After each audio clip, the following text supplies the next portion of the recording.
Hello, this video is discussing the bombings of Hiroshima and Nagasaki.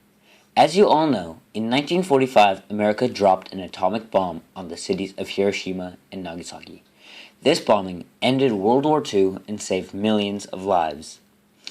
In 1945, Hitler and the rest of Germany had lost the war against Britain, but Japan had still had the drive to beat the US and retain their honor.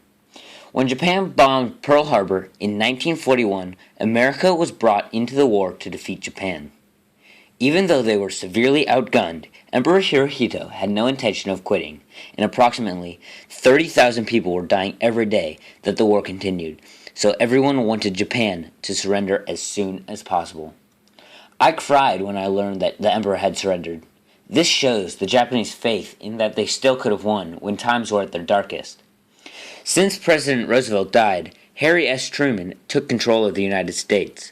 His task was to finish what Roosevelt left him and defeat the Japanese. At this point, he was informed of a new kind of weapon. Germany never had a power like the Tesseract, and the U.S. never made Captain America, but there were other weapons almost as crazy.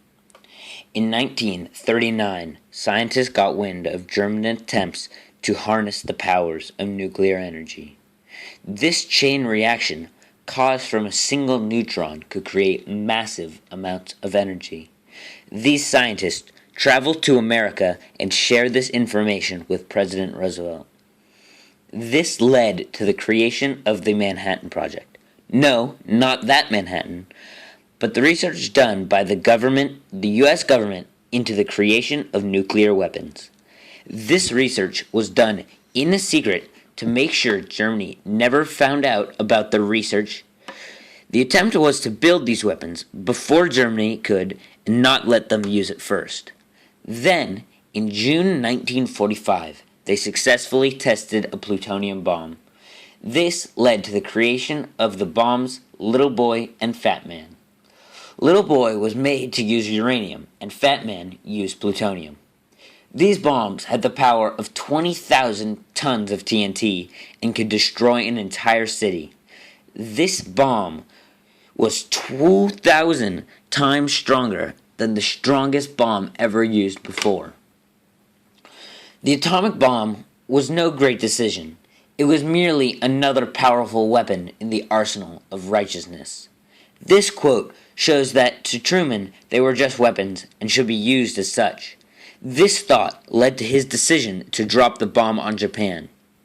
On August 6, 1945, Harry S. Truman sent the bomb Little Boy on the plane Enola Gay to bomb Hiroshima. He sent flyers to the city to warn the civilians, but they didn't leave. This led to the deaths of approximately 100,000 Japanese civilians.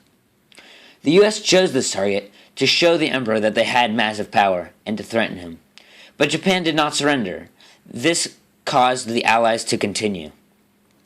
Then, on August 8th, Stalin entered the war, with Japan further making a win for the Japanese impossible. And they still didn't quit.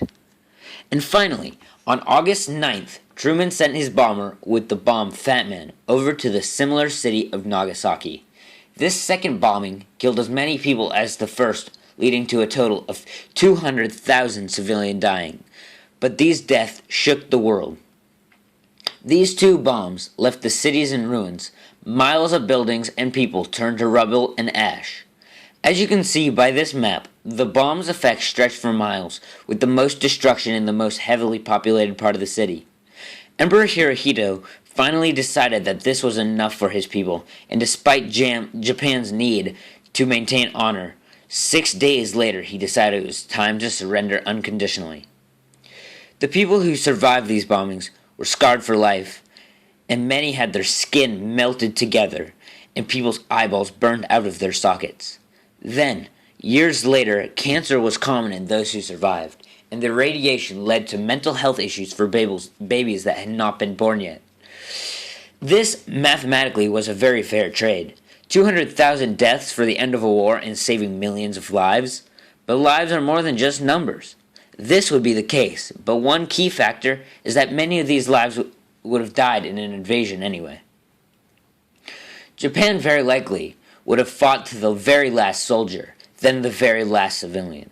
So many of these people would die anyway had the U.S. not dropped the bomb. Then, in addition, thousands of American soldiers would have died as well.